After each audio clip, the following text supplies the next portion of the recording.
আজকে আমরা শিখব মাইক্রোসফট এক্সেলে আমাদের ডেটা বা ইনফরমেশনগুলোর অ্যালাইনমেন্ট অ্যাডজাস্ট করার কিছু ডিফারেন্ট ওয়েজ।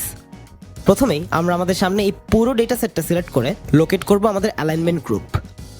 এইখানে যে তিনটা ছোট আইকনস দেখতে পাচ্ছি এগুলো ইউজ করে আমরা আমাদের বেসিক অ্যালাইনমেন্টটা সেট করতে পারি। যেমন ডানের আইকনটা প্রেস করলে আমাদের সব ডেটা এখন ডানে অ্যালাইন্ড হয়ে যাচ্ছে, বামের আইকনটা প্রেস করলে ডেটাগুলো বামে অ্যালাইন্ড, ও মাঝেরটা প্রেস করলে আমাদের সব ডেটা এখন মাঝখানে লোকেটেড। আমি আপাতত সব ডেটাগুলোকে লেফট অ্যালাইন করে রাখবো, তবে এই তিনটা আইকন দিয়ে আমরা শুধু হরিজন্টাল অ্যালাইনমেন্টটা করতে পারছি, হুইচ মিনস সাইড থেকে সাইডে আমাদের ডেটাগুলো সাজাতে পারছি। বাট ভার্টিক্যাল অ্যালাইনমেন্টের জন্য আমাদের ইউজ করতে হবে এই উপরে তিনটা আইকন।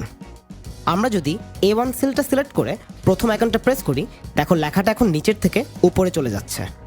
তো উপর থেকে নিচের অ্যাডজাস্টমেন্ট করার জন্য আমরা এই ভার্টিক্যাল অ্যালাইনমেন্ট অপশনসগুলো ইউজ করতে পারি। এবার আমরা যদি F3 সেলটা লক্ষ্য করি, দেখো এখানে টোটাল কমিশন লেখা, তবে ফর্মুলা বারে দেখতে পাচ্ছি যে আসলে পুরো ইনফরমেশনটা কিন্তু ভিজিবল না।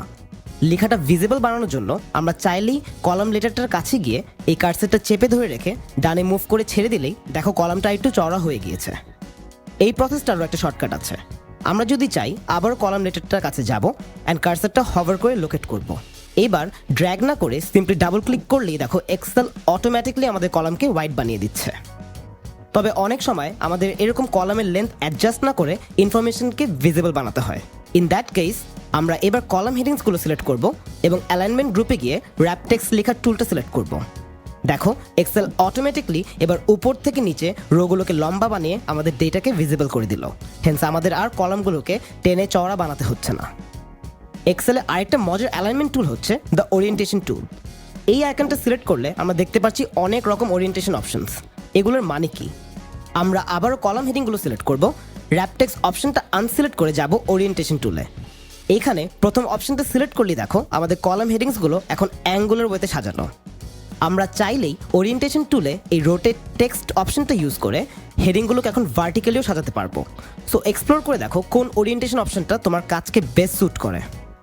লাস্টলি অ্যালাইনমেন্ট গ্রুপের এই মার্জিন সেন্টার আইকনটা আমাদের ডেটা সেটকে প্রেজেন্টেবল বানানোর খুব ইউজফুল একটা টুল।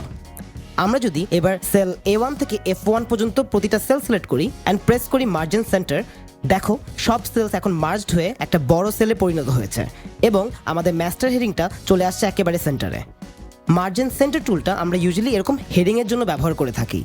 যদি নিচের ইনফরমেশনগুলোতে এই টুলটা ইউজ করি তবে আমাদের স্টোর ডেটা বা নাম্বার যা দেখতে পাচ্ছি সব উলটপালট হয়ে আমাদের ক্যালকুলেশনকে নষ্ট করে দিবে। হেন্স একটু সাবধানে টুলটা ইউজ করতে হবে।